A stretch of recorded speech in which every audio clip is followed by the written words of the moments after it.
오늘은 성소 정결과 속죄일의 삶이라는 제목으로 너희는 정결하게 되리라 라는 그런 의미로 하나님의 말씀 함께 나누도록 하겠습니다.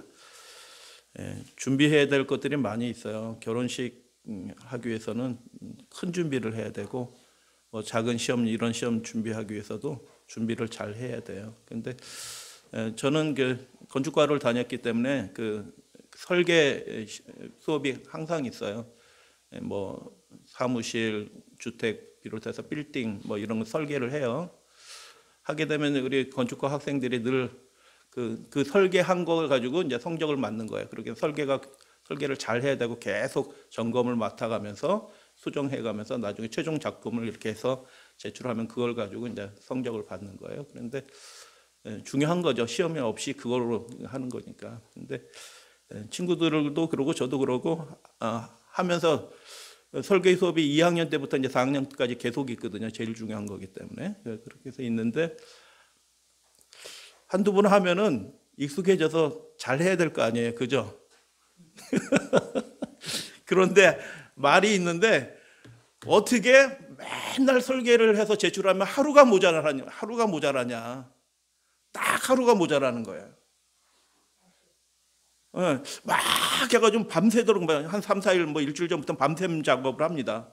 다른 수업도 있지만 거기 올인해가지고 밤샘 작업하는데 그렇게 하는데도 며칠이 모자란다고요? 어떻게 다 하루가 모자라. 계속 매 학기마다 하루가 모자라는 거야. 하루. 지나가서 이제 나중에 지나서 생각해 보니까 보는 시야가 학생이라서 그런지 한계가 있었구나라는 생각을 해요. 계획을 다 세우잖아요. 이렇게 하고 이렇게 하고 이렇게 하리라라고 하는데 하다 보면 무슨 일이 생겨요? 전혀 다른 처리해야 될, 정리해야 될 일들이 막 생겨나는 거예요. 그 설계와 관계돼서 전혀 몰랐던 일, 빌딩 설계 알아요? 빌딩이 어떻게 되는지? 그러니까 진행하다 보면 이것도 정리하고 이것도 정리하고 이것도 정리하고 하다 보면 시간이 톡톡톡톡톡 더 붙기 시작하는 거예요. 그리고 나중에 마감 시간 되면은 예외 없이 며칠이 모자라요? 하루가 모자라요. 이야, 그거 신기하더라고요. 다 그래요, 친구들이 다. 성적을 잘 받는 학생이든지 못 받는 학생이든지 다 하루가 모자라. 여러분, 우리가 예수님 재림을 준비하면서 살아요. 근데 내가 이렇게 되리라 하고 자기 나름대로 스케줄을 가지고 이렇게 막연히 생각하다가는 준비 못할 수도 있어요. 여러분이 하나님의 말씀에 잘 주의하시고 내가 무엇을 준비해야 되는지 정확하게 알고 그것을 어떻게 준비해야 되는지도 실질적으로 알고 준비된 상태에서 내일 준비하리라 하면 늦는 거예요. 오늘 준비된 상태에서 하루하루를 그렇게 주님 안에서 더 깊은 교제를 나누시면서 살아가게 될 때 재림을 위해서 준비된 예수님의 다시 오심을 준비된 상태에서 맞게 될 것이라고 저는 그렇게 생각합니다. 예수님도 그렇게 여러 차례 말씀하셨어요.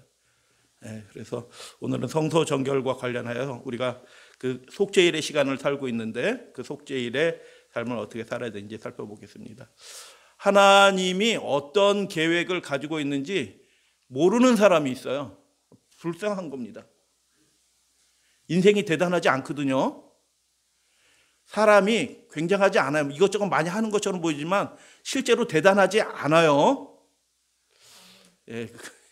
그거 깨달으면 굉장히 큰 깨달음을 얻으신 사람이 굉장히 이것저것 많이 하는 것처럼 보이지만 실제로 지나가 보면 별로 한 게 없어요.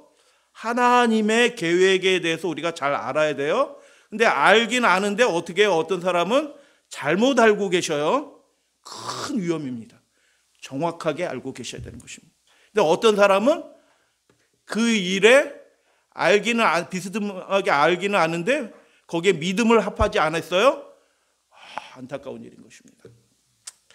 다니엘서를 함께 배우고 있는데 다니엘서 7장, 8장과 관련해서 이런저런 이야기들, 의문을 제기하는 분들이 계셔요. 조사심판에 관한 얘기, 연일 원칙에 관한 얘기, 다니엘서 8장, 9장이 연결되는 얘기, 그게 따로따로 아닌가요? 이렇게 주장하는 사람도 있어요.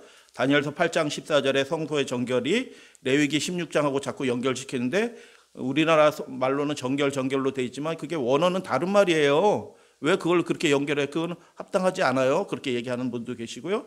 어떤 분들은 우리 교회 아니고 일반적인 기독교 교회예요. 2300주야가 1150일. 그래서 이 주야니까 밤낮이니까 2로 나누면 1150일이다. 그래서 안티오코스 에피파네스가 그 작은 뿔이다라고 갖다 붙이시는 분이 계셔요. 아니라는 증거, 그게 확실하다고 믿기 때문에 그렇게 가르쳐요. 교회에서 많은 교회. 야, 이건 놀라운 얘기입니다. 하나님이 어떠한 일을 하시는지 성경을 들고 있는데도 마귀는 어떻게 해요?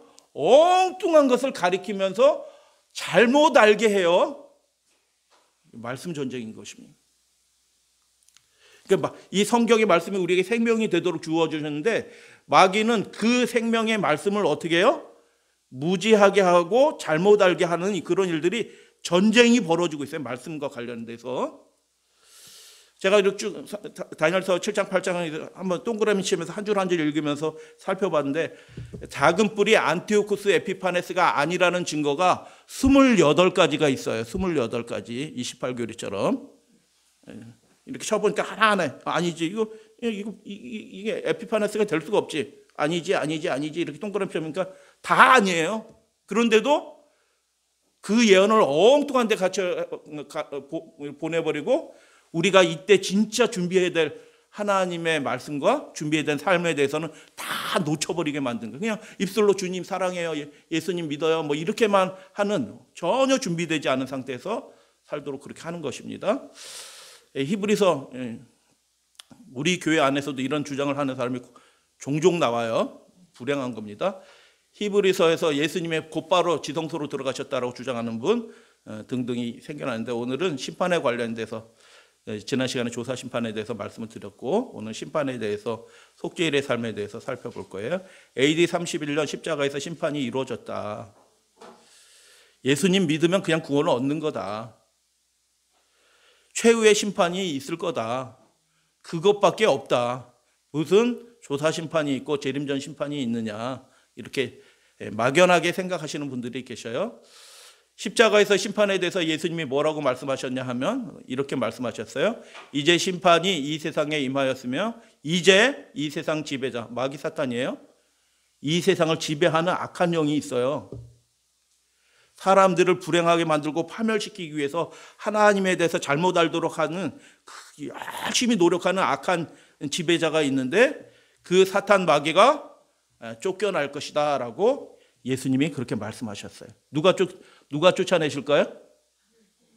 여러분, 우리가 악한 생각, 나쁜 생각이 막 우리 마음속에 들어와요. 여러분이 스스로 쫓아내요? 나가라 다 나가라 이렇게 하면은 나가던가요? 그 나쁜 생각이, 우울한 생각이? 그래서 안 나가니까 약의 도움을 받는 사람도 있어요. 그게 해결되던가요? 안 돼요. 그 악한 생각보다 더 강력한 힘이 우리 속에 있을 때 그 마귀가 악한 생각이 쫓겨나는 것입니다. 그래서 예수님이 우리 삶 속에, 우리 마음 속에 들어오시게 될 때 그분의 힘에, 말씀에 의지하여 그 악한 기운이, 악한 생각들이 마귀가 쫓겨나는 것입니다. 예수님이 심판에 대해서 말씀하시는데 이 땅 2000년 전에 예수님이 오셔서 말씀하신 그 심판, 첫 번째 심판은 무엇이냐면 그 마귀에 대한, 세상 왕에 대한 심판이에요.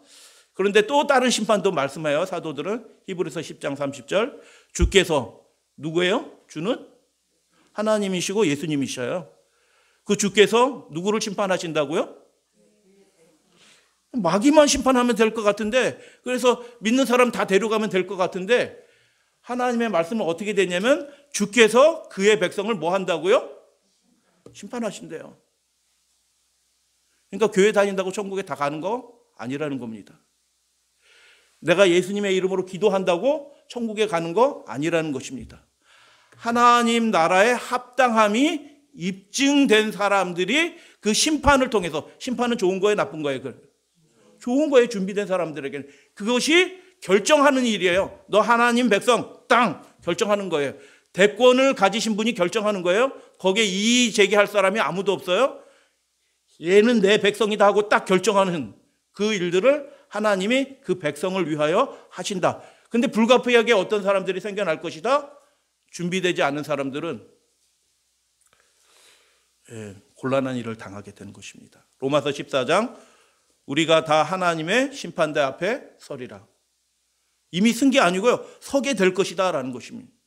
지금 속죄일, 대속죄일의 삶은 모든 이스라엘 백성이 하나님 앞에서 심판을 받는 시간이 대속죄일, 정확하게 얘기하면 속죄일의 시간이에요. 7월 10일, 1년에 한 차례 하루를 그 속죄일의 삶을 통해서 온 이스라엘 백성이 하나님 앞에서 뭐 받는다고요? 심판하시는 것으로 레위기 16장에 그렇게 돼 있어요. 지금이 그 표상적으로 얘기한 그 속죄일의 시간에 우리가 이미 들어와 있어요. 그래서 그 속죄일의 시간이 끝나게 될 거예요. 그러면 어떻게 돼요? 구원받을 사람과 그렇지 않은 사람들이 영원히 결정이 되는 것입니다.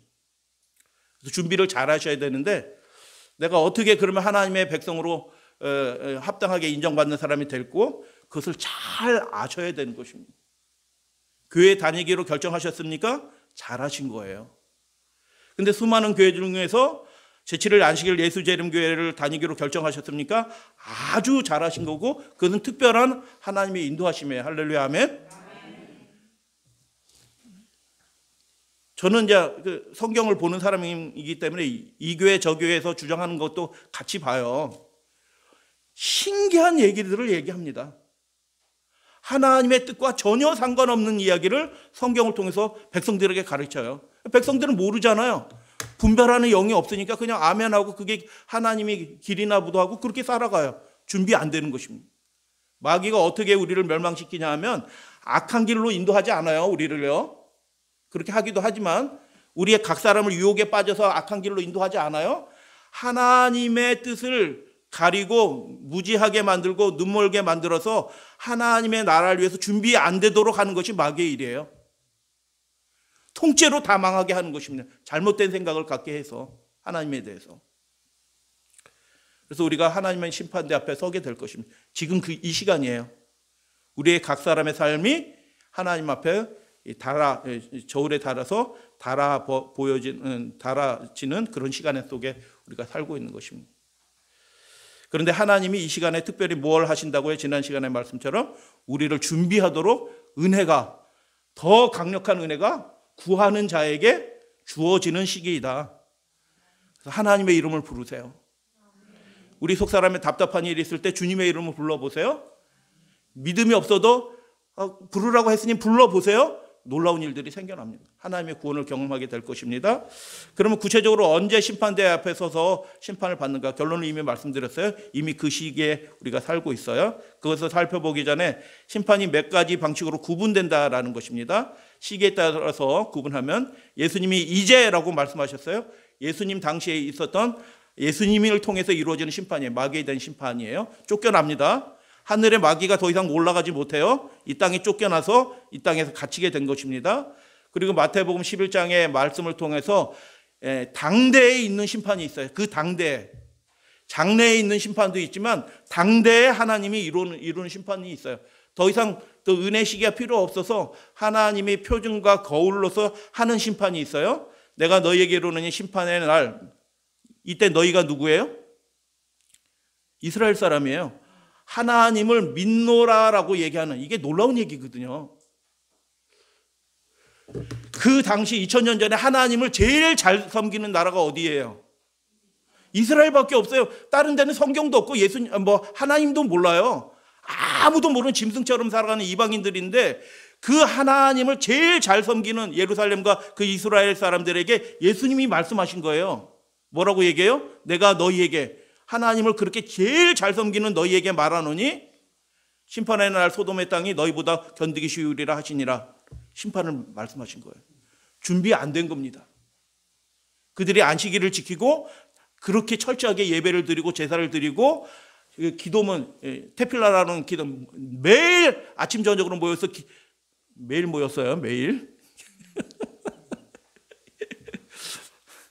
일주일에 한 번 모이지는 않았고 매일 모였어요. 매일. 사실은 매일 모여서 기도하고 준비하는데 그 테필라 기도문이 있어요. 공식 기도문이. 그거 기도문대로 외워도 한 20분 걸려요. 그 기도문만.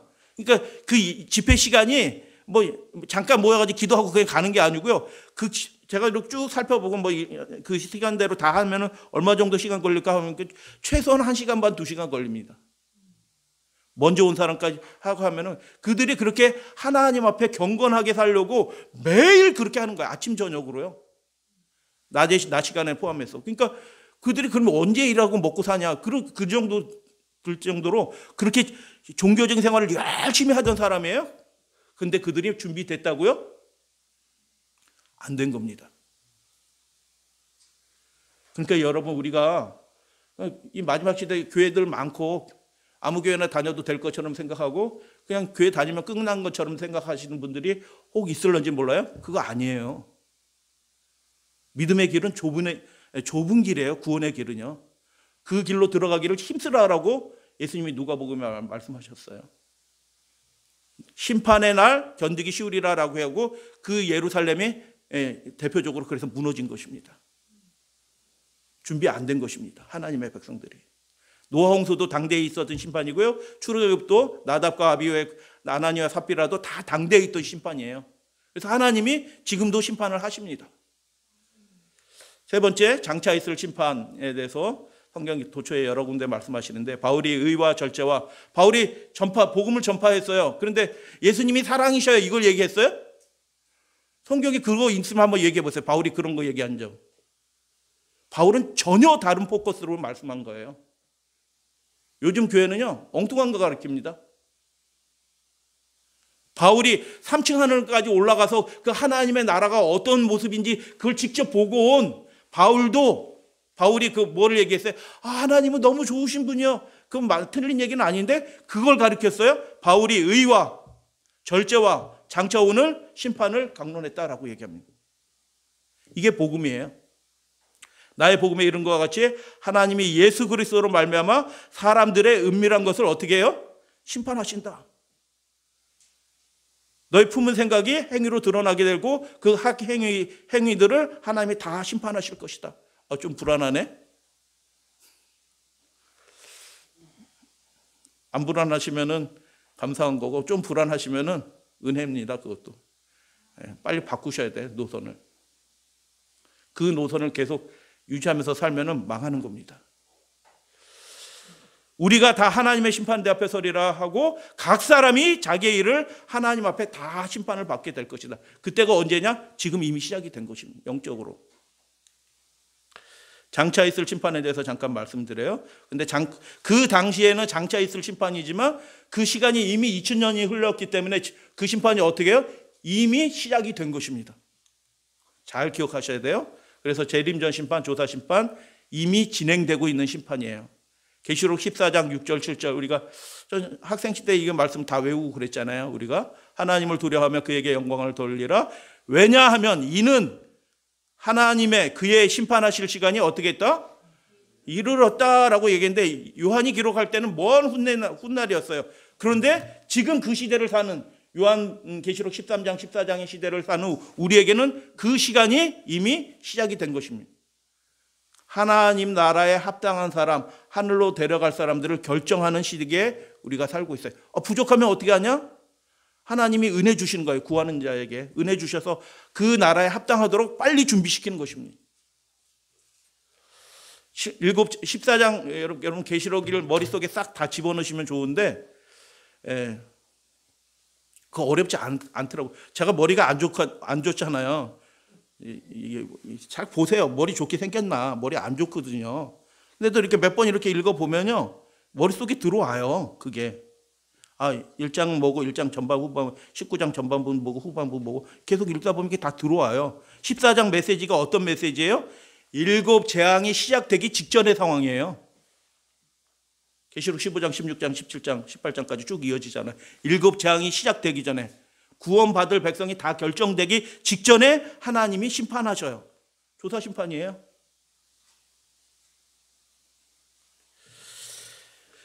그래서 그 다음에 또 어떤 심판이 있냐 하면 집행, 심판 전, 심판. 이게 좀 말이 어렵네. 사형 명령을 딱 내린다고 그 자리에서 법원에서 이 피고는 사형하고 땅땅땅 하면 그 피고를 그 자리에서 경찰들이 나와서 총으로 빵 쏘나요? 아니요. 감옥에 데려갔다가 사형기일을 잡고 그 사형기일에 사형이 집행 전 심판이에요. 결정하는 심판이에요. 그 날이 오고 있는 것입니다. 예수께서 이르시되 내가 진실로 너희에게 이르노니 세상이 새롭게 되어 너희도 12 보좌에 앉아 이스라엘 12지파 하나님을 믿노라라고 했던 12지파를 어떻게 한다고요? 심판하는. 저들은 왜 못 왔지? 저렇게 교회 열심히 다녔는데 왜 못 왔지? 그렇게 큰 교회 목사님이었는데 왜 못 왔지? 그거 궁금할 거 아니에요. 그들이 아직 불심판 당하지 않았어요. 소멸하지 않았어요. 그들이 왜 못 왔는지 궁금할 거 아니에요. 그들을 왜 그런지 확인하는 집행 전 심판을, 하나님이 그들을 불러 사르는 것이 합당하구나라는 것을 구원받은 우리가 동의를 해야지 하나님이 그 심판을 집행하시는 거예요. 그냥 하나님이 그분의 대권을 가지고 너 죽어라 하고 불태우면 이유도 몰라. 나쁜 일을 했겠지. 근데 무서워. 이렇게 되지 않도록 그 심판이 공의로움을 온 우주 거민들과 천사들과 구원받은 사람들조차도 다 확인하고 알 수 있도록 구원받은 사람이 하늘에 올라간 그 성도들이 1000년 동안 그 12지파를 심판할 거다. 예수님이 마태복음에서 그렇게 말씀하셨어요. 그리고 고린도전서 6장 3절 우리가 천사를 뭐 한다고요? 심판할 것이다 라고 얘기하는 겁니다. 천사를 심판해. 이때 천사는 누구예요? 악한 천사예요. 하늘에 떨어진 천사들. 그 천사들은 왜 그랬을까? 하나님이 그들을 돌이키기 위해서 얼마나 수고하고 애썼는가를 하늘 기록을 보면서 다 확인할 겁니다. 하나님이 그 천사들조차도 구원하기 위하여, 그 마귀 사탄조차도 구원하기 위하여 끊임없이 하나님이 돌이키려고 애를 쓰셨구나라는 것을 우리가 하늘 기록을 봐서 그곳에서 다 확인을. 하나님은 이렇게 좋으신 분이시구나. 나 같으면 단번에 끝내버릴 것 같은데 하나님은 그 마귀 사탄, 악의 주동자조차도 회개하고 돌이키기 위해서 그렇게 애를 쓰셨구나. 근데 마귀 사탄이 어떻게 해요? 그걸 끝까지 거절하고 하나님의 나라에 대적하고 그래서 멸망 가운데 떨어졌구나. 그래서 우리가 누구를 심판한다고요? 구원받은 사람이? 그 천사들을 다 심판합니다. 하나님이 얼마나 좋으신 분인지, 자비를 많이 베풀어 주셨는지, 그들에게 얼마나 많은 기회를 주셨는지 우리들이 다 판단, 심판이에요. 번역은 다르지만 심판하리라 라고 얘기합니다. 하물며 세상일이라. 세상일도 우리가 심판하는 겁니다. 세 번째, 그 모든 것이 다 결정된 다음에 집행 심판이 이루어지는 것입니다. 누구든지 생명책에 기록되지 못한 자는 그 이름이 생명책에 기록이 되어야 돼요. 여러분 생명책에 이름이 기록이 되셨나요? 아멘. 기록된 것 같기도 하고 안 기록된 것 같기도 하고 안 보이니까 내가 어떻게 알아? 그런데 요한일서에 보면 안다라고 얘기해요. 확신이 확신. 예수님 안에서 그 확신 가운데 성령 가운데 충만 너는 내 자녀야라는 그 확신의 음성들이 확인하게 다 주어져요. 그래서 7재앙을 통과하는데 불안해서 통과하는 게 아니고 그들은 하나님의 음성을 예수님이 지성소에 나오는 그 음성을 듣고 이제 곧 예수님이 재림하실 거 알고 확신 가운데서 통과해요. 각 사람을 그렇게 인도해 주신다니까요. 그러니까 지금부터 그 음성을 들으셔야 돼요. 나는 안 들리던데? 이상한 겁니다. 들리셔야지 정상입니다. 꿈속에서 나타난 하나님의 음성이 자꾸 들리든지 아침에 기도하러 일어날 때 들리든지 아니면 말씀 묵상 읽다가 들리든지 하여튼 들리는 게 정상이. 안 들리는 분 손 내려보세요. 다 안 들리시나? 들리는 게 정상이에요. 그 음성을 듣고 있어요. 많은 사람들이. 그분의 나라를 소망하고 새롭게 되기를 원하는 사람들은 그 음성을 들어요. 그래서 이 교회를 인도하시는 것입니다. 대총의 그 1939년 그 대공황이 일어나서 수천 개 은행이 도산하기 그 도산안을 그 토요일 날 바로 이틀 전에 하나님이 대총의 윌리엄스 목사님 재무 목사를 통해서 너 뉴욕으로 가라 해가지고 들어요 음성을. 그래가지고 헌금한 돈이 하나도 흐트러지지 않게 하나님께 드린 돈이거든요. 그 돈을 교회 드린 게 아니고. 그 백성들이 하나님의 나라를 위해서 드린 그 돈이 선교지 사업으로 다 나갈 수 있도록 하나님이 그 은행이 다 파산되기 바로 하루 전에 그 일들을 너 가라 해서 말씀하게 해주셔서 다 은행을, 그런 일이 벌어지는 겁니다. 지금도 이 나라에서도 세계 도처에서 하나님을 바라는 사람들은 그 음성을 듣고 있어요. 그래서 생명책에 이름이 기록되지 못한 자는 결과적으로 존재가 소멸되는 그 불못에 던져질 것입니다. 그게 집방심판이에요. 조사심판, 재림전 심판에 대해서 그러면 언제 시작되는가 7장 8장 비교해서 잠깐 살펴볼게요. 7장의 얘기입니다. 먼저 그가 작은 뿔이에요. 하나님의 나라를 대적하는 로마 카톨릭 세력을 얘기합니다. 지극히 높으신 이를 말로 대적하며 하나님의 정부를 대적합니다. 성도를 괴롭게 합니다. 수천만 명을 죽였습니다. 때와 법을 고치고자 할 것이며 하나님의 법 10계명을 고칩니다. 성도들은 그의 손에 붙임받아요. 성도들이 핍박을 받아요. 야, 하나님이, 저는 맨 처음에 이 학생 시절 때, 대학 시절 때 이 말씀을 읽으면서 야, 하나님이 전능하신 분인데 왜 성도들이 한때 두때 반때 1260년이잖아요. 1260년 동안이나 고생하도록 그냥 내버려 두시지? 그때 이해가 안 됐어요. 이해가 되시나요, 여러분은? 좀 안 돼요? 지금 되려고 그래요? 그런데 지금 이제 성경을 더 이렇게 읽고 믿음 생활을 하다 보니까 지금 이해가 돼요. 하나님께는 좋은 거나 나쁜 거나 좋은 게 좋은 게 아니고 나쁜 게 나쁜 게 아니에요. 하나님께는요. 나쁘면 오히려 더 좋을 수도 있어요. 그 믿음이 더 확실하게 입증이 돼. 그러니까 하나님께는 판단하시는 데는 좋은 걸 주나 나쁜 걸 주나 그 사람이 믿음으로 어떻게 반응하느냐에 따라 다른 거지 나쁜 게 아니고 좋은 게 아니에요. 그래서 고난을 받았지만 그 고난 가운데서 그들은 하나님과 연결된 삶을 살아요. 더 간절하게. 하나님의 이적을 경험해요. 놀라운 개혁의 역사, 종교개혁, 부흥의 역사를 그 가운데 경험해요. 한 사람이 일어나니까 세상 역사가 바뀌어요. 누가 그렇게 하신 거예요? 하나님이 그렇게 하시는 거죠. 그러니까 이 한때 눈때 반때 핍박을 막 받고 하나님이 왜 그냥 내버려 주시지? 내버려 두시지 않으셨어요. 놀라운 역사들의 이야기들이 있는 것입니다. 그 벌어진 일들을 우리가 다 역사책에는 다 기록되지 않아요. 뭐 루터 얘기 1517년 얘기 뭐 이런 한두 가지 기록되고 그 루터가 했던 그 모든 다른 일들 다른 개혁자들 이름 없는 믿음의 신자들이 했던 그 일들이 역사에는 하나도 기록이 되어 있지 않아요. 그러나 우리가 하늘에 올라가서 다 보게 될 것입니다. 하나님이 지켜주신 겁니다. 그래서 여러분 우리 앞으로 우리 생활이 어렵게 될 수도 있어요. 극도의 사회주의적인 체계로 이 세상 체계가 바뀌어질 겁니다. 극도의 사회주의. 지난주에 얘기했어요. 저도 다 같은 생각을 품고 있더라고요. 그래서 이렇게 생각을 해보면 말씀을 기준으로 해서 잘 생각이 되면 결론이 같아져요. 저는 그걸 믿어요. 그런데 굉장히 어려운 시기에 올 겁니다. 근데 여러분 걱정하실 게 하나도 없어요. 우리의 구원하시는 분이 누구셔요? 하나님이셔요. 마귀가 이렇게 대적하고 이렇게 할지라도 하나님은 어떻게 하시죠? 바로 그 다음 절에 뭐라고 되어 있냐면 그가 권세를 뭐 하게 된다고요? 야 이제 그만해라 하고 하나님 딱 빼앗은 겁니다. 절대권 대권을 가지신 분이 누구셔요? 하나님이셔요. 역사의 주관자가 누구셔요? 하나님이셔요. 그 권세를 빼앗기게 죽게 된 것처럼 보여요. 1798년 나폴레옹의 그 버티아 그 장군에 의해서 로마 교황이 끌려가서 아비뇽으로 그래서 아비뇽 유수라고 얘기해요. 로마 카톨릭은 끌려가서 거기서 죽어요. 하나님의 나라를 대적하는 그 절대 권세를 가지고 있던 그 세력이 하나님이 야 너 이제 그만해 하니까 어떻게 해요? 죽게 된 것처럼 되는 것입니다. 그리고 하나님이 결과적으로 어떻게 해요? 완전히 멸망시킵니다. 하나님의 나라를 대적하던 성도를 괴롭게 하던 그 세력을 완전히 멸망시킬 것이다 라고 그렇게 말씀하신 겁니다. 누가 하시는 거예요? 하나님이 하셔요. 걱정할 거 없습니다.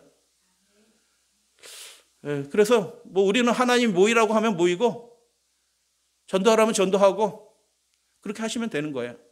나라와 그 결과로 무슨 일이 벌어져요? 나라와 권세와 온 천하 나라들의 위세가 지극히 높으신 이의 거룩한 백성에게 붙여지리라. 누구예요? 하나님의 계명을 지키고 예수 믿음을 지킨 그 신실한 백성들인 것입니다. 영원한 나라가 될 것입니다. 다 하나님을 예수 그리스도를 복종하면서 섬기게 될 것입니다. 그래서 영원한 나라가 주어지기 전에 그 심판이 주어진다라고 7장에서도 그렇게 얘기해요. 그래서 7장에는 짐승이 나오고 하늘 심판이 있고 영원한 나라가, 그러니까 영원한 나라가 주어지기 전에 뭐가 있어요? 순서가 하늘 심판이 있는 거예요. 심판이 진행되고 그 결과로 인해서 완전히 망하고 성도들은 나라가 오는 거예요. 하늘의 심판이 이미 진행이 되는 거예요. 7장의 얘기가 그렇다고 지난 시간에 말씀을 드렸어요.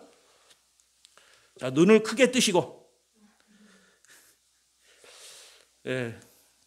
왕자가 놓이고 짐승이 죽임을 당하고 옛적부터 항상 계신 이가 와서 지극히 높으신 이의 성도들을 위하여 심판을 하셔서 그 원한을 풀어주셨고 때가 이름에 성도들이 나라가 이룬, 그 심판이 먼저 있고 이런 일이 벌어져요. 근데 그 시간에 대해서, 때에 대해서 얘기하는데 한때, 두때, 반때라고, 그렇게 해서 그 심판이 시작이 되면 이렇게 얘기했어요. 한때, 두때, 반때가 끝나는 게, 여러분 결론만 일단 말씀을 드려요. 언제예요? 1798년이에요. 그래서 그 짐승의 세력을 잠깐 중간 결산하시는 때가 언제 시작되냐면 한때, 두때, 반때를 지나면 그 심판이 시작이 된다라고 7장에서 그렇게 얘기하는데, 8장의 포커스는 조금 비슷한 일이 벌어지는데 어떤 특별한 일을, 성도들과 관련된, 이게 이제 핵심이에요. 성도들과 관련된 어떤 특별한 일을 하나님이 하시는 것이 8장에 기록이 돼요. 그리고 구체적인 때가 예언이 되어 있어요. 살펴보겠습니다. 8장 13절, 내가 들은즉 한 거룩한 이가 말하더니, 다른 거룩한 이가 그 말하는 이에게 묻되, 환상의 2300주야의 환상이에요. 2300주야의 환상에 나타나는 그 매일 드리는 제사와 망하게 하는 죄악에 대한 일과 성소와 백성이 내어준 바 되며 짓밟힐 일이 어느 때까지 이룰고 하며, 그가 내게 이르되, 알려주는 거예요. 그 다니엘에게 2300주야, 2300년이에요. 주야는 2300주야까지니 그때에 성소가 정결하게 되리라. 이 말씀에 굉장히 중요한 힌트가 있어요. 성소와 백성이 어떻게 해요? 내어준 바 됐다. 성소와 백성이 어떻게 돼 있어요? 한 묶음이에요. 연결되어 있어요. 그래서 성소가 정결하게 된다는 얘기는 무슨 뜻이에요? 8장 14절에서 그 성소를 향하여 그 제사장이 제사 드리는 그 시간에 맞춰서 기도하던, 그 속죄를 위해서 기도하던 그 하나님의 백성들이 실제로 어떻게 해요? 정결해진다는 그런 의미예요. 같이 연결되어 있어요. 하늘 성소와 우리가 연결이 되어 있고 예수님과 우리가 연결이 되어 있어요. 그래서 1844년 좀 다른 시점, 마지막 때인데 좀 다른 시점이 예언이 되어 있어요. 마귀가 하도 괴롭히니까 하나님이 어떻게 해요? 야, 잠깐 너 멈춰. 그만 말해. 너 저 죽어 있어 좀. 그리고 그 사이에 하나님이 뭐 하신 거예요? 예수님과 연결된 하늘 백성을 세우신 것입니다. 1844년에. 이해가 되시나요? 예. 그래서 너 그만 괴롭혀 이제. 너 이제 잠깐 죽어 있어. 하고 잠깐 죽어 있는 동안 하나님이 이 재림 운동을 일으키시고, 그 자세한 설명 안 드려요. 천연계 징조들 쭉쭉 등등 해서 재림 운동을 일으키시고 그 열매 결실로 예수님이 지성소에 들어가실 때 이 땅에 그분과 연결된 특별한 무리 교회가 생겨나게 하신 것입니다. 예수님이 AD 31년에 성소로 들어가실 때 이 땅에 뭐가 생긴다고요? 초기 교회가 생겨난 것처럼 예수님이 지성소로 들어가실 때 이 땅에 마지막 교회가 생겨나도록 그렇게 하신 거예요. 그게 언제 그 일이 벌어지냐? 2300주야까지니라고 얘기했는데 계산해 보면 1844년이다. 이미 그 심판하신 시간이 시작이 되었다. 그리고 뒤에서 다시 말씀하시는데 주야에 관한 그 환상이 확실하다. 간직하라. 그런데 이는 여러 날 후에이다. 근데 다니엘서 없어졌네. 다니엘서 11장에 보면 마지막 때에 관한 얘기가 계속 나와요. 이 여러 날 후에 일은 어떤 때냐면 이 마지막 때에 일어날 일이다라고 얘기했는데 그 마지막 때를 지금 우리가 살고 있는 거예요. 지금 올해 몇 년이에요? 2020년. 1844년에서 상당 시간이 흘렀어요. 이제 맞춰질 때가 된 것입니다. 준비하셔야 되는 겁니다. 준비하는데 하루 모자라면 안 되고요. 이미 준비된 상태에서 언제든지 제출해 하면 여기 있습니다 하고 제출할 준비를 하고 살아야지. 잠깐요, 내일 제출할게요 이렇게 하면 안 돼. 준비 못된 거예요. 그래서 8장의 얘기를 살펴보면 바벨론 안 나오고요, 염소, 양, 이렇게 나오고 작은 뿔 나오고 이렇게 하는데 같은 짐승이고요. 8장에서는 영원한 나라가 있기 전에 어떤 일이 먼저 벌어지냐면 성소 정결에 관한 얘기가 벌어져요. 하늘 심판, 7장에서 하늘 심판이 8장에서 뭘로 벌어져요?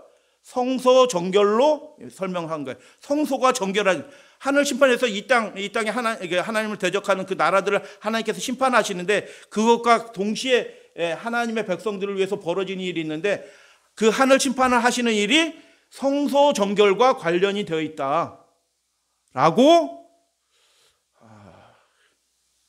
그렇게 얘기하는 겁니다. 성경의 이야기들 막 축약이 돼서 얘기하니까 좀 어려우시지만 성경은 이렇게 돼 있어요. 그래서 성소 정결, 하늘 심판이 우리들에게는 어떤 의미로 이루어지냐면 우리의 삶이 죄악 가운데서 완전히 정결해지는, 하나님의 나라에 합당한 사람으로 준비되는 그 일들을 이미 시작하고 그 일들이 이제 마치실 때가 되었다. 2300주야까지니 성소가 정결하게 되리라. 차다크라고 되어 있어요. 의롭게 된다는 의미예요. 그런데 레위기 16장에 보면 그 피를 그 위에 7번 뿌려 이스라엘의 백성의 그 모든 부정에서 단을, 그 성소를 정결케 하라. 타헤루로 되어 있어요. 그러니까 용어가 달라요. 맞아요. 비판하는 사람들이처럼. 그런데 16장에 보면 이 날에 너희를 위하여 속죄하여 너희로 정결하게 하리니, 그러니까 정결하게 된다는 얘기가 16장에 어떻게 나와 있어요? 성소를 정결한다는 얘기하고 백성을 정결하게 하는 일들이 같이 묶여져서 이루어지는 겁니다. 그러니까 하늘 성소를 정결하게 한다. 예수님이 하늘에서 뭐 하나 보지? 이게 아니고요. 진짜 우리 속사람이 하늘에 합당하게 되기 위해서 구하는 자에게 그 실질적인 경건이 이루어지도록 하나님께서 지금 그 일들을 하고 계신다는 것입니다. 그래서 성소와 백성이 연결이 돼 있어요. 한 묶음이에요. 그래서 우리가 품은 생각이 예수님께 곧바로 알려진다니까요. 예수님의 이름으로 기도했습니다. 아멘. 이렇게 하지 않아도 내가 예수님 안에서 품은 생각이 예수님이 직접 아셔요. 천사를 미리 보내시기도 하셔. 그래서 제사장이신 예수님이 하늘 성소로 들어가셔요. 성소로 들어가면 밖에 있던 뜰에 있던 백성들은 제사장이 보여요, 안 보여요? 제가 여기로 쑥 들어갔어요. 그럼 보여요, 안 보여요? 안 보여요. 여긴 뜰이고 성소예요. 휘장을 통해서 들어가 안 보여요. 근데 믿음의 눈으로 그분이 우리를 위해서 속죄하고 계신다는 걸 바라보고 그 속죄의 기도를 드리면서 사는 삶이 우리의 삶인 것입니다. 그렇게 사는 사람이 정결함을 입는 거예요. 그 날은 금식하는 날이에요. 마음을 찢는 날이에요. 내가 이렇게 연약함을 고백하는 날이에요. 내가 죄인이었다는 것을 하나님 앞에 시인하고 하나님의 은혜를 구하는 날이에요. 준비되어야 되는 것입니다. 그래서 제사장이 하늘 성소에 들어가는데 이 땅 백성들은 어떻게 성소 밖에 있던 것은 이 땅 백성이에요. 이 땅 백성들은 어떻게 해요? 제사장이 들어갈 때 그 제사장과 연결된 사람들이에요. 하늘 성소와 지금 이 땅에 있는 우리들과 연결이 되어 있어요. 하늘 성소를 정결하게 한다는 얘기가 뭐예요? 이 땅에 그렇게 기도하는 예수님을 바라보고, 지성소에 들어가신 예수님을 바라보고 그렇게 간절히 그 속사람의 온전한 정결함을 구하는 사람들에게 그분의 성령의 능력을 통해서 그들이 여호와 앞에 나는 괜찮아. 나 이 정도 살았는데 뭐 문제야. 뭐 내가 도둑질한 것도 아니고 살인한 것도 아니고 내가 뭐 죄인이야. 이런 사람들은 천국 못 가는 겁니다. 우리 본성이 부패했다는 것을 시인하고 마음이 부패했다는 것을 시인하면서 그 온전한 새로움을 갈망하면서 기도하는 그가 하나님 앞에, 여호와 앞에서 정결하게 되는 일들이, 그 은혜들이 주어지는 것입니다. 훈련으로 되지 않아요. 부모가 자식 교육한다고 되는 것도 아니에요. 그 사람이 하나님을 만나야지 되는 겁니다. 그래서 성소 너희가 연결이 되고 의롭게 되리라, 정결하게 되리라 라고 말씀하셨어요. 욥기 4장 17절 기억하세요. 다 같이 읽겠습니다. 시작. 사람이 어찌하여 하나님보다 의롭겠느냐? 사람이 어찌 그 창조하신 이보다 깨끗하겠느냐? 죄인이에요. 더럽습니다. 생각이, 의도가 악합니다. 변함을 받고 깨끗함을 받아야 된다라고 말씀하시는데 그렇게 해주시겠다라고 약속하신 거예요. 근데 이게 대꾸되는 말이 뭐예요? 차다크 타헤르예요. 레위기 16장과 다니엘 8장에 쓴 그 얘기가 딱 같은 의미의 단어로 이렇게 성경에 그렇게 기록이 된 것입니다. 의롭게 한다는 게 뭐예요? 하나님이 우리를 의롭게 해주신대요. 착한 일 많이 한다고 의로워지던가요? 아니에요. 사람들이 착각하는 거예요. 내가 선한 일 한다고 의롭게 되는 게 아니라니까요. 우리 속 사람이 완전히 바뀌어야 되는 거예요. 깨끗해져야 되는 거예요. 그 일들을 하나님이 해 주시겠다라고 약속하신 것입니다. 그래서 모든 죄를 정결하게 하는 일이 시작이 되었고 이제 마칠 때가 되었다. 빨리 준비합시다. 라는 겁니다. 지성소에서 구체적으로 무슨 일을 하시는가? 다 같이 히브리서 9장 말씀 읽어요. 시작. 하늘에 있는 것들의 모형은 이런 것들로서 정결하게 할 필요가 있었으나 하늘에 있는 그것들은 이런 것들보다 더 좋은 제물로 할지니라. 여러분, 우리의 속사람이 어떻게 정결해지고 깨끗해질 수 있을까요? 내가 할 수 없다는 겁니다. 안 된다는 거예요. 예수님이 하신다는 거예요. 그 대제사장이 우리를 위해서 죽으신 십자가에 달리신 예수님을 바라보게 될 때 그 예수 그리스도의 영이 우리 속에 들어오셔서 짐승의 피가 우리를 깨끗하는 게 아니고 그 예수 그리스도의 피가 우리 마음에 뿌려진대요. 그 거룩한 피가 우리의 마음에 뿌려진대요. 이렇게 7번 제단에 뿌리는 것처럼 우리 마음에 뿌려진대요.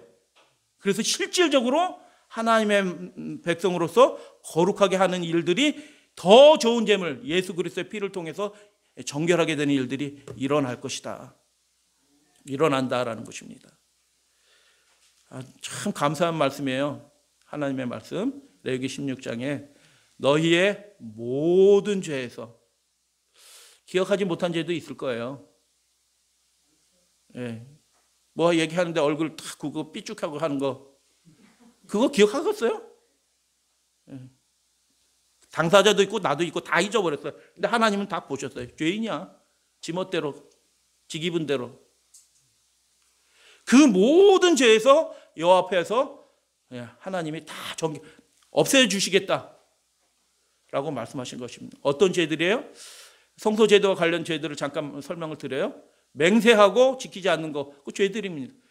저 그러니 그렇게 할게 이렇게 하고 안 한 것들이 얼마나 많은 줄 아셔요? 올해도 많아요. 제가 이렇게 여러분 없나요? 말하고 안 한 일들. 상대방 내가 그렇게 할게, 내가 그렇게 하지 이렇게 해놓고 안 한 일들이 있어요, 없어요? 수도 없이 많아요. 다 죄입니다. 왜 안 해요? 이기심 때문에 안 한 겁니다. 무관심 때문에 안 한 거고, 죄성 때문에 못하게 되는 거라니까요. 말 함부로 하고요. 율법은 실수로 범한 죄도 그게 죄다라고 얘기해요. 고의성이 없는 것들에 나는 일부러 그런 건 아니야, 그게 죄라니까요. 죄성이에요. 그 뿌리 뽑지 못한 죄성이에요. 나 일부러 그런 거 아니야, 그게 죄인이에요. 그 죄를 위해서 속죄제를 드렸다라는 것입니다. 그 속죄제는 핵심적인 건 평범한 거, 일상적인 것부터 벗어난 거예요. 정상적인 것부터 벗어난 상태가 다 죄예요. 여러분, 나는 정상입니다 한번 손 들어보세요. 정상입니다의 표준은 예수님이에요. 범죄하기 전에 아담이 정상이에요. 우리는 정상이 아니에요. 그래서 우리에게 뭐가 필요해요? 예수 그리스도의 피가 필요한 것입니다. 속죄하심이 필요하신 것입니다. 그러나 그분이 우리의 속사람을 정결하게 해주신다고 약속해 주셨어요. 할렐루야, 아멘. 비타민 C 얘기 잠깐 해드릴게요. 비타민을 연구하는 학자들도 있어요. 비타민이 이렇게 했는데, 콜라겐 합성. 이게 콜라겐을 먹고 바르는 것보다 더 좋은 게 뭐냐면, 이 속에서 이렇게 콜라겐을 나오도록 하는 게 최고래요. 그래서 비싼 거 사 먹지 말고 비타민 C 먹으면 우리 속에서 콜라겐을 합성하는데 얼굴이 팽팽해지고 눈이 펴고 얼굴이 하얘 뽀얘지고, 저는 비타민 C가 모자란 것 같아요. 이렇게 해가지고 얼굴이 반짝반짝. 올해 나이가 30, 근데 알고 봤더니 70이야. 그렇게 된다는 거예요. 비타민 C 좋은 거네. 면역력 증가, 코로나 이기게 하는 것도, 백내장 걸리고 감기, 외국에서 처방을 비타민 C 처방한대요. 그 수술하기 전에 백내장 같은 것도 비타민 C 먹여보고 차도가 있으면 낫는다는 거예요. 이야, 비타민 C 잘 챙겨서 드셔요. 연세 드신 분들 피부를 위해서 면역력. 코로나 대단하지도 않은데 하여튼 항산화 작용. 뭐 1980년대에 이렇게 됐대요. 그래갖고 암세포를 막 이기고 이렇게 한다. 비타민 C 굉장히 좋은 거네. 그죠? 좋은 건데 뭐 역사적인 얘기 없으면 이런 문제들이 많이 심각한 문제들이 많이 생겨요. 그런데 그 사람 그 박사 얘기 그대로 와서 제가 전해드리는 거예요. 4천만 년 전에 비타민 C를 만드는 능력이 소실됐대요. 그 코딩, 그 유전자 구조는 있어요. 우리 몸 안에 있는데 그게 작동을 안 해. 그래서 비타민 C가 나오면 우리가 안 늙거든요. 죽을 때까지 얼굴이 그냥 20대 얼굴이거든요. 별로 공감을 안 하시는데 그렇게 돼 있어요. 우리 몸이 안 늙게 비타민 C가 우리 몸에서 나오도록. 그런데 그게 죄악으로 인해서 변이가 생겨가지고 우리 몸에서 비타민이 안 나오는 거예요. 그래서 챙겨 먹어야 된다는 겁니다. 아니 그거 저한테 물어보지 마세요. 집사님이 다 나중에 설명해 주세요. 그래서 죄의 문제가 어떤 거냐? 이게 우리를 불행하게 만드는 거다. 처참하게 만든다. 우리를 비루하게 만든다. 왜요? 정상적인 상태에서 다 망가지게 만든 거예요. 생명을 갉아먹는 것입니다. 그래서 비타민 C를 우리 몸에서 원래 합성할 수 있었는데 죄 때문에 합성이 안 돼. 그럼 그게 다시 나오게 되려면 어떻게 해요? 죄가 해결되면 다시 나오게 될 거예요. 우리가 구원받은 다음에 다시 나올 거예요. 비타민 C가. 비타민 C보다 더 좋은 게 나올 거지 그때는. 그래서 비타민 C를 우리 몸에서 합성할 수 없는 것처럼 그 수많은 죄에서 속죄함을 입고 우리를 정결하게 할 수 있는 능력이 우리에게 있어요? 없어요? 없는 거예요. 그래서 우리의 눈을 예수님을 향해서 들어야 되는 겁니다. 그분이 해주실 수 있는 것입니다. 그분의 십자가와 그분의 지성소에서 지금 우리를 위해서 그 일들을 하고 계시는데 그 일들을 바라보는 것입니다. 하나님의 약속은 이것입니다. 너희 모든 죄에서 너희가 정결하게 되리라. 8장 14절의 얘기가 그 약속입니다. 그래서 자꾸 넘어지지 않아요. 이제 점점 온전해져요. 깨끗해져요. 허물이 없는 상태가 되도록 하나님이 그렇게 도와주시겠다. 할렐루야 아멘. 그래서 8장 14절에 여러 성경 번역이 있는데 정결해지다, 깨끗해진다, 의롭게 된다, 거룩하게 된다, 그리고 승리하게 된다, 변호된다, 정당화될 것이다. 하나님의 자녀로 인정받는 것입니다. 이렇게 번역이 돼요. 정상적인 상태로 회복이 된다. 야, 얼마나 놀라운 약속이에요. 우리가 정상적인 상태로 하나님의 자녀답게 정상적인 상태로 그 사람의 삶이 믿음이 회복이 될 것이다 라고 그렇게 약속해 주신 것입니다. 죄악들에서 실제로 이제 벗어나는 실제적인 이야기를 말씀을 드리고 말씀을 마칩니다. 말씀드렸듯이 제사장이 피를 가지고 성소로 들어갈 때 그 피는 우리 피 아니에요. 자꾸 이거 거의 대부분 목사님들도 그렇게 가르치더라고. 제사장이 휘장에 들어 피 뿌린다고 그러는데 그 피는 우리 피가 아니에요. 제사장이 준비한 제사장의 피예요. 예수님의 피를 뿌리는 거지 우리가 희생제물로 드린 피가 거기에 휘장에 뿌리지지 않아요. 잘못 알고 계신 겁니다. 우리가 안수해서 드린 그 피는요 제단에 다 쏟아져 제단에서 멈춰져요. 그 휘장까지 안 들어간다니까요. 우리가 정결하게 되는 것은 우리가 예수님께 하나님께 뭐 해가지고 우리가 정결해지는 게 아니에요. 여러분 성소는 하여튼 시간이 되면 더 말씀드릴 기회가 있을 거예요. 완전히 잘못 알고 계셔요. 우리가 뭐 성소를 많이 아는 것처럼 얘기하잖아요. 성경 똑바로 읽어보세요. 그렇게 안 돼 있어요. 예수님이 그 일을 하신다니까요. 성소론의 핵심 몸이 예수님이 그 일을 하신다. 전적으로 그분께 그 은혜가 그 능력이 달려있다는 거예요. 예수님께 집중해라라는 것입니다. 들어가 보이지 않을 때 누가복음 18장 세리와 바리새인과 세리의 비유는 그 속죄제가 드려지든 매일의 제사가 드려지든 오후 3시에 성소에 올라가서 기도하는 장면이에요. 속죄의 시간에 드렸던 기도예요. 세리는 멀리 서서 감히 속죄일의 삶이 어떤 삶인가 실제적인 모델을 예수님이 말씀해 주신 거예요. 세리는 멀리 서서 난 죄인이거든요. 감히 눈을 들어 하늘 쳐다보지도 못하고 서서 기도했어요. 유대인들은 할렐루야 아멘 이렇게 기도하는데 다만 가슴을 꼬부리고 앉아서 가슴을 치면서 외치는 겁니다. 기도의 자세가 아니에요. 이거는요. 절망감의 폭발입니다. 나는 죄인이구나. 나는 속죄받을 길이 없구나. 나는 하나님의 은혜 받지 못할 사람이구나 하고 절망감에 가슴을 치면서 기도합니다. 여러분, 유대인들이나 중국 사람 지금도 그래요. 부모님이 죽어도 가슴 치면서 울지 않아요. 우리의 죄성을, 우리 타락한 본성을 슬퍼하면서, 하나님 앞에 슬퍼하면서 그 가슴을 치면서 기도하는 모습이 이 속죄일의 삶의 우리의 모습이 되는 것입니다. 교회 와서 맨날 울라는 뜻은 아니에요. 하나님의 은혜를 감사하면서 찬양도 하고 하는데 그 마음의 자세는 어때요? 우리가 하나님 앞에서 우리 죄성, 가슴이 뭐 마음이 있는 자리잖아요. 이 죄성을 어찌할 수 없는 이 죄성, 이기심이 막 폭발하는, 자기 고집이 막 폭발하는 이 죄성을 어찌할 수 없어서 변화하지 못한 자기를 이렇게 절망하면서 이렇게 가슴을 치면서 이렇게 얘기하는 거예요. 우리 성경 번역이 틀렸어요. 내용을 이해를 못하니까 번역이 막 틀려요. 성경도 힐라스코마인데 불쌍히 여기소가 아니에요. 멀시미가 아니에요. 불쌍히 여기소서가 아니고 하나님이여 나를 속죄하여 주소서, 나를 정결케 해 주소서, 나를 깨끗하게 해 주소서라고 그렇게 기도한 거죠. 여러분, 그렇게 기도하시게 되길 바랍니다. 이게 속죄일의 우리의 삶이에요. 우리의 연약함을 하나님께 고백합니다. 우리의 죄성을 하나님께 있는 대로 다 내려놓고 우리가 가슴을 치며 하나님의 은혜를 구합니다. 그럴 때 하나님이 이 사람이 의롭다 하심을 뭐하고?